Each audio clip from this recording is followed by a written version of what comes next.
Hello, this is Tony Heller from RealClimateScience.com. Google News is bubbling over with stories like these. Hottest June on record for the United States. The fifth warmest June on record for the entire Earth. The BBC says record June temperatures point to more extraordinary extremes. These stories sound really scary, except for the fact that they aren't true. Satellites are by far the most accurate way to measure the global temperature, and they show that June was slightly below average for the last 40 years. And as far as the United States goes, the percentage of hot days during June was just about average and less than half of 1933. Average nighttime temperatures during June were the warmest on record in the United States, but outside of the Pacific Northwest, there weren't a lot of hot afternoons in the United States last month. Time magazine just reported, "These scientists linked June's heatwave to climate change in 9 days.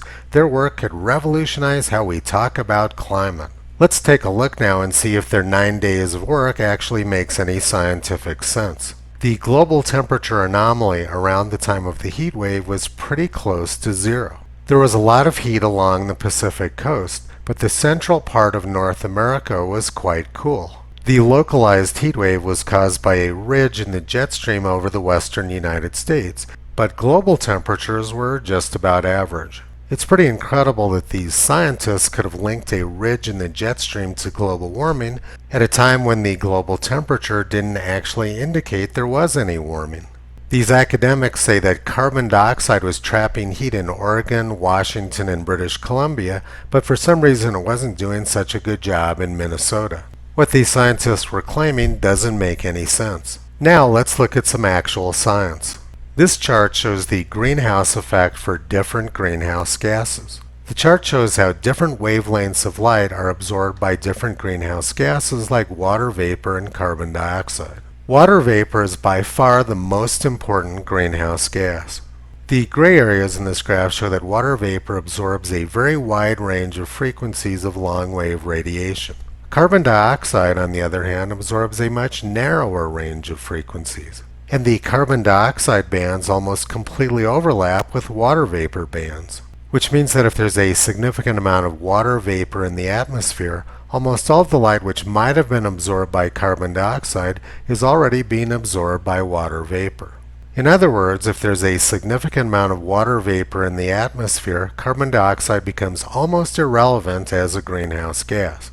Knut Engström demonstrated this experimentally 120 years ago. And he showed that Greta Thunberg's relative Svante Arrhenius was incorrect in his calculations because he didn't consider water vapor as a greenhouse gas. Svante Arrhenius started the global warming scare during the 1890s, and Knut Engström made it quite clear that Arrhenius had no clue what he was talking about. His ancestor Greta Thunberg is following a long family legacy of junk climate science. Arrhenius not only believed in global warming, but he also believed that he could make school children brighter by electrifying them. He thought that electrocuting school children would make them smarter. So no one should be surprised that Greta didn't want to go to school. I generated this graph using the rapid radiative transfer model. This model is used in the climate and weather models of the National Center for Atmospheric Research and many other places. In 2009, I did software development on this model for the National Center for Atmospheric Research in Boulder, Colorado. The graph shows downwelling long-wave radiation versus gas concentration for carbon dioxide in blue and water vapor in red. Across the x-axis is the percent of current atmospheric concentration. So this is where we're at right now. The data model I'm using is the mid-latitude summer model, which is very appropriate for June in the United States. As you can see, varying the amount of water vapor has a large impact on the greenhouse effect. But varying the amount of carbon dioxide has very little effect. There's no reason to believe that varying the amount of carbon dioxide in the atmosphere, even by a very large amount, will have a significant effect on summer temperatures in the mid-latitudes. These claims made by scientists in 9 days have no basis in theory or in empirical evidence. These scientists are engaged in propaganda, not actual science. And the second sentence in the headline from Time magazine makes that very clear. Their work could revolutionize how we talk about climate. In other words, propaganda. Let's look now at today's temperature anomaly map. The global temperature anomaly is 0.3 degrees Celsius, and about half the United States is below normal temperature. Now let's compare today's weather conditions to the same date 85 years ago. This date in 1936 was the hottest day on record in Wisconsin at 114 degrees and Michigan at 112 degrees.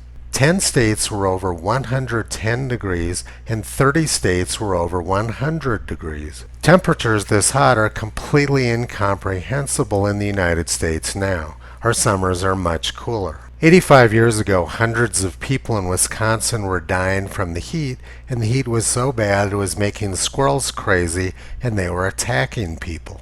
And this date in 1954 was also incredibly hot.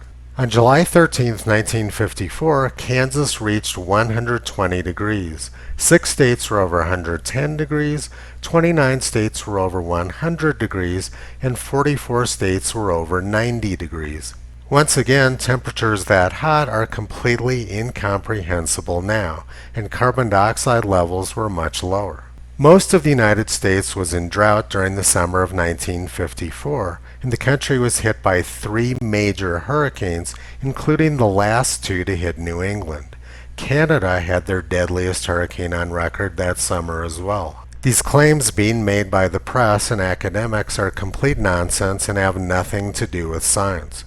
They claim it was the planet's 5th warmest June on record, when in fact June temperatures were slightly below average. During last month's heat wave, no U.S. states broke their all-time record, but in 1936, more than 20 states did.